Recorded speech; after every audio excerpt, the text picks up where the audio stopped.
In September, I painted this gouache painting of a nearby place called Fort Sheridan. It's outside of Chicago. I live in Chicago.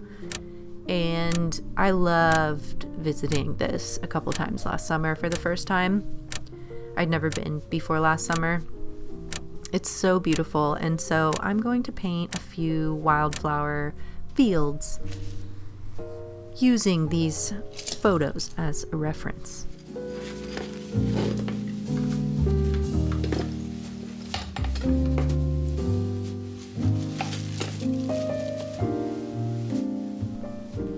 As I mentioned in the title, I will be painting this with gouache. I love gouache. I am primarily, I would say, an oil painter and a gouache painter.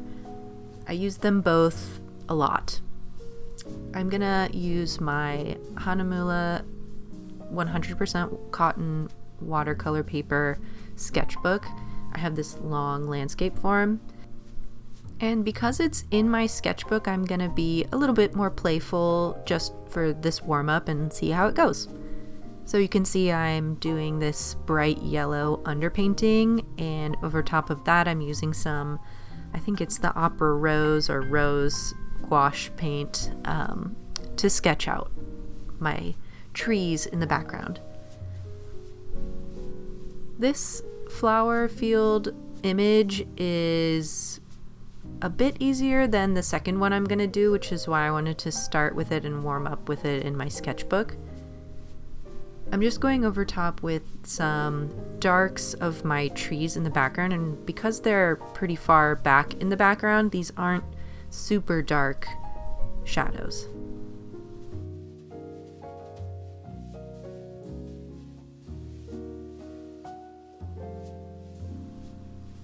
Something I'm also learning about painting trees is that I tend to make them too dark in general.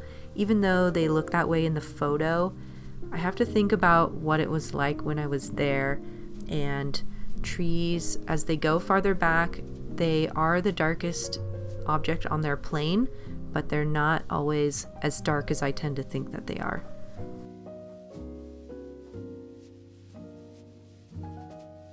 Going over this yellow for the sky was interesting. I really needed to lay it on super thick in order to prevent the sky from turning too green. There can be green in the sky sometimes, but I didn't really want to mix that yellow background too much. I like seeing some of the pink poking out through the underpainting.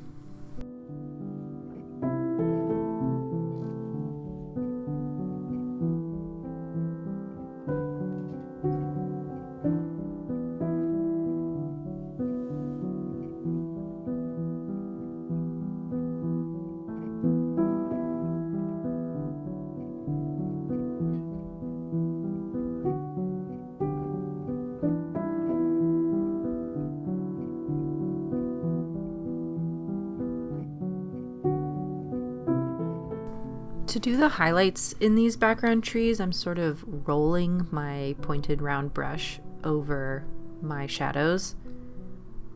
And I'm trying to make sure that this highlight color isn't so much brighter than my shadows. That's another thing I'm working on when painting my trees. I think I've accomplished that here, although with gouache it's always kind of a waiting game. I have to see once it's fully dried and then determine if I was able to do that or not, or if it needs adjustments. Like, for example, these branches I started putting in were a bit too dark, so I went back over them with a lighter color, and then I'm also kind of hiding them with more highlight tree color.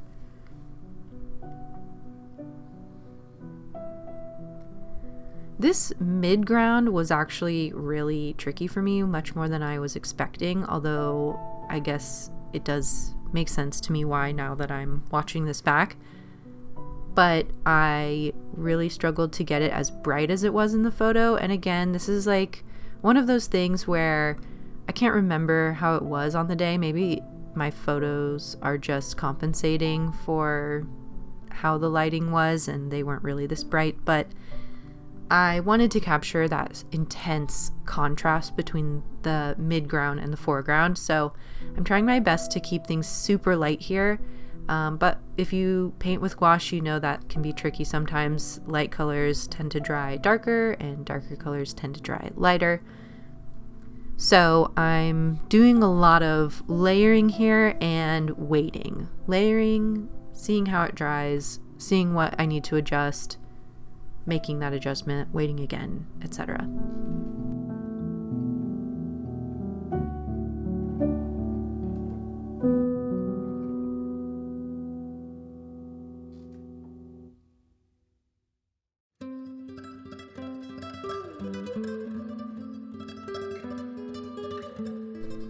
I decided to just go ahead and get going with the foreground, and maybe I can go back and forth between the two a little bit. So I've put in some kind of, not like ultra black green, but a darker green than we've seen so far in this painting. There are those little yellow flowers there, and I started to put them in here, but I wasn't really liking the way that I did it, so I actually end up going over this again with the green and sort of blending it back into the background and giving it another go. But that's actually one of the things I love about gouache. It feels so easy to correct things. I know some people maybe find the reactivation of the underlayer to be a bit annoying, but I actually love it. I feel like it's a safety net. Okay, so I finally was able to get a really bright color in the background. It's almost a white, but it's gonna dry a bit darker than that. I think if this were a real painting and not something in my sketchbook, I would have maybe played around a bit off camera or like on a separate piece of paper and seen different combinations of what was back there. Or the best thing would have been to paint it on location. So I'm introducing some kind of medium, slightly lighter greens in this foreground because in the reference there's this like halo effect happening, and I wanted to see if I could capture it here. I have this like warm, sort of glowy, flowy color, and then over top of that is a much darker, almost a blue even.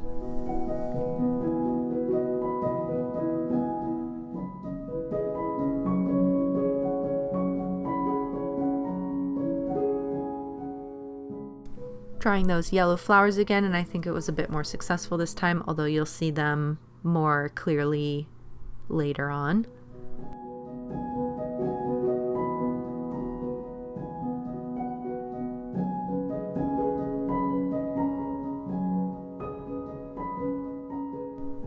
And now I'm just starting to add details that give a bit of dimension to these foreground flowers.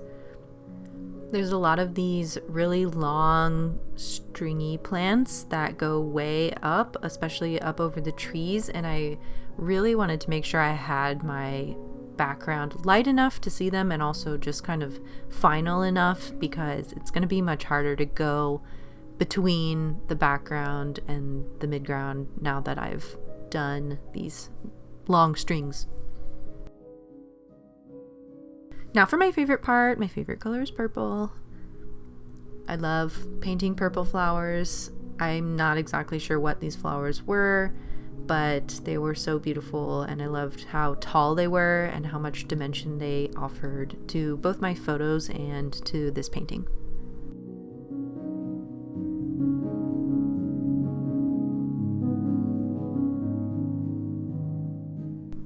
I'm going over the purple a few times. I like to add, the base purple layer or whatever color flower it is, but I like to add the base color and then kind of go back over with some variation in color. I think anytime we add this sort of variation, even when it's really subtle, it offers a lot of dimension.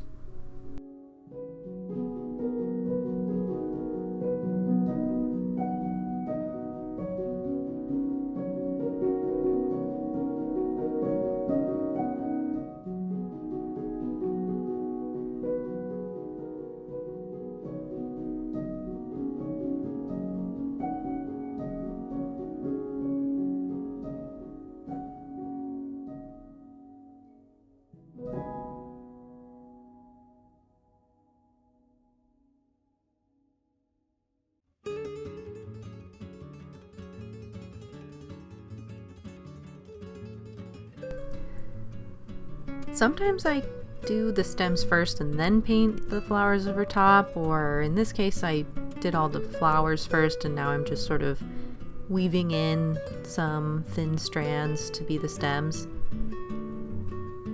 I don't think there's one right way to do most things when it comes to painting.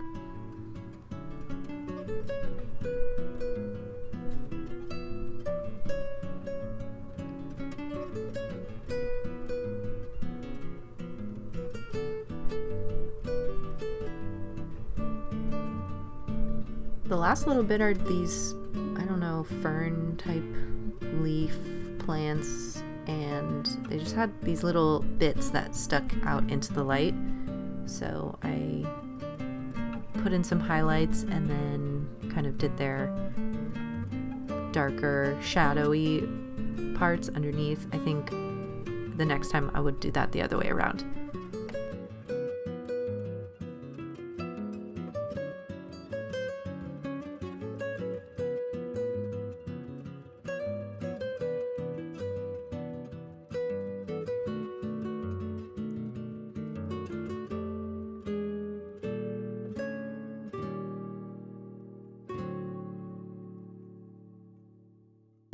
So yeah, that was just my little warm-up sketch. I don't really know how long it took me, maybe 20-30 minutes.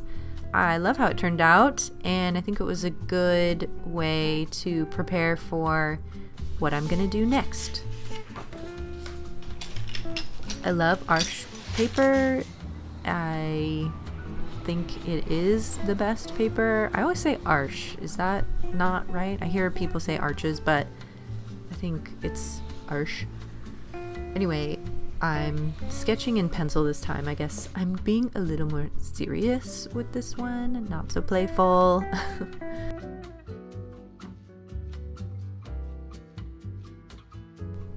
So typically I like to start from the farthest away and work my way forward, so most of the time that is the sky.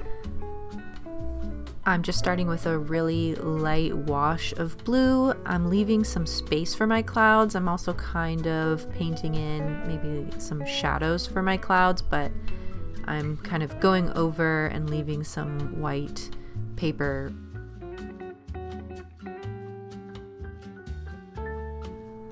So because I'm not painting this on location and I am using my reference, I'm just going to paint what I see in the reference, and these trees are far away, so they're very blue, but they are quite dark. And something I want to work on this year especially is getting out to paint more on location. I did it a lot last year actually, but I just really sucked at it. So my goal this year is to be better and really pay attention and take maybe some color notes, even if I don't paint something I'm super happy with.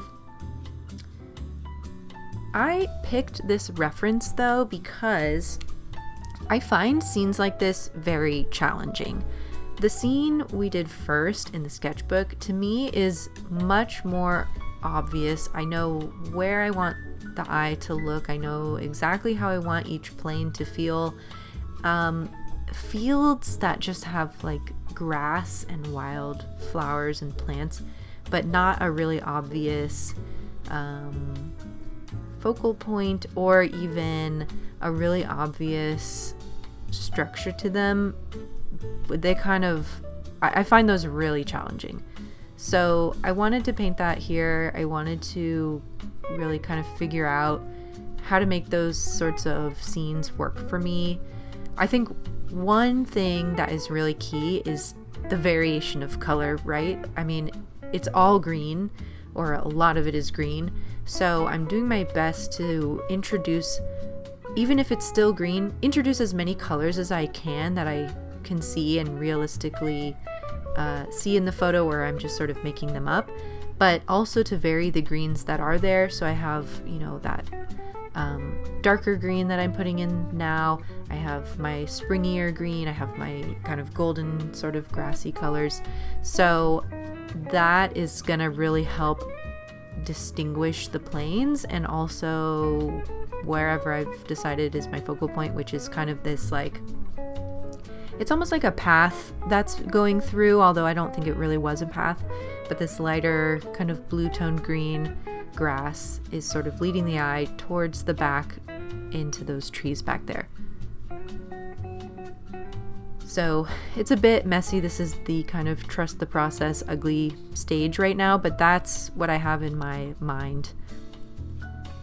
I think another really important thing is brush stroke variation, not just color variation, but I'm trying to do large sweeping horizontal brush strokes in the way back so that they sort of blend in and they don't have much texture. And then as I move closer to the front, I want to introduce kind of as much texture as possible. So in these sorts of mid-ground brush strokes that I was just doing, I have these kind of short sweep vertical movements, and then you'll see later that I work a bit more texture into the front here. But I love purple flowers, so it's time to put some purple flowers in. And then I have a really springy green, which I'm going to tone down a bit. This is a bit unrealistic in color, I think. And I'm going to just use it as the background to a lot of the texture that I bring in.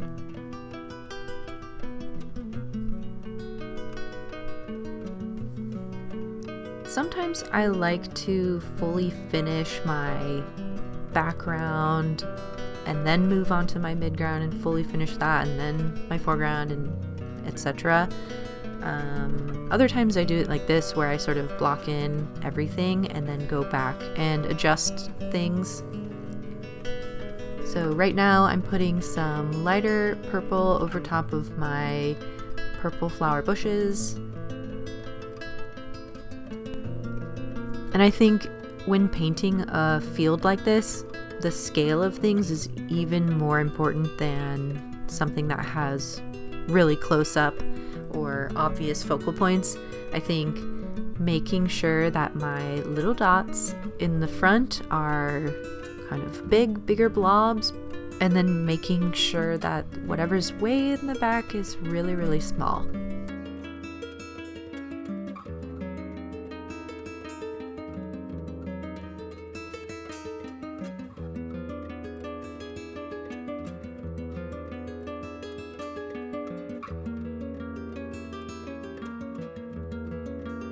A long rigger brush like this came in handy for this scene. I was painting these, I don't know if they were dead trees, but just trees that didn't really have foliage, and they were mostly branches, and I also felt like that was really helpful in breaking up the sea of sameness that I can sometimes get when painting a scene like this.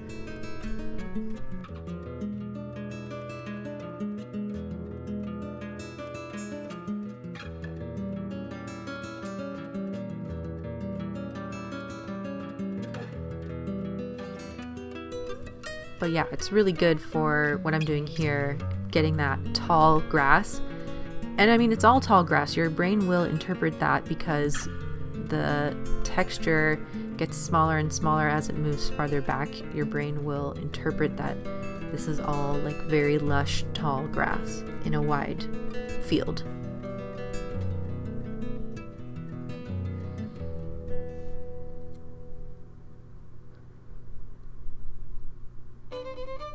I put this kind of brighter pink down, and even though I ended up doing it on all of the purple areas, I didn't really like it, so you'll see that I kind of cover it back up and I mute it a bit.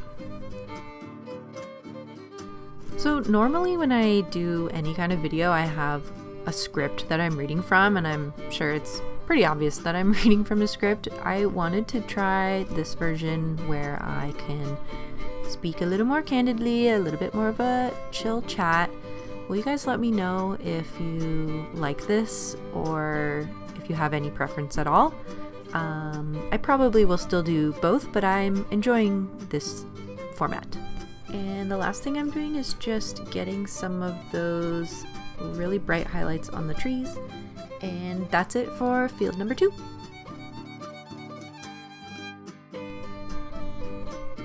These were really fun to make. I hope you enjoyed watching them. I do plan to have some more sewing content coming up, but I want to bring in more painting videos, frame building, DIY stuff. There's a lot of things I want to do on this channel, so if you are interested in seeing any or all of those, please feel free to subscribe. I'm so glad you joined me for this painting video. I hope it inspires you to paint some gouache flower fields as well. Thanks. Bye.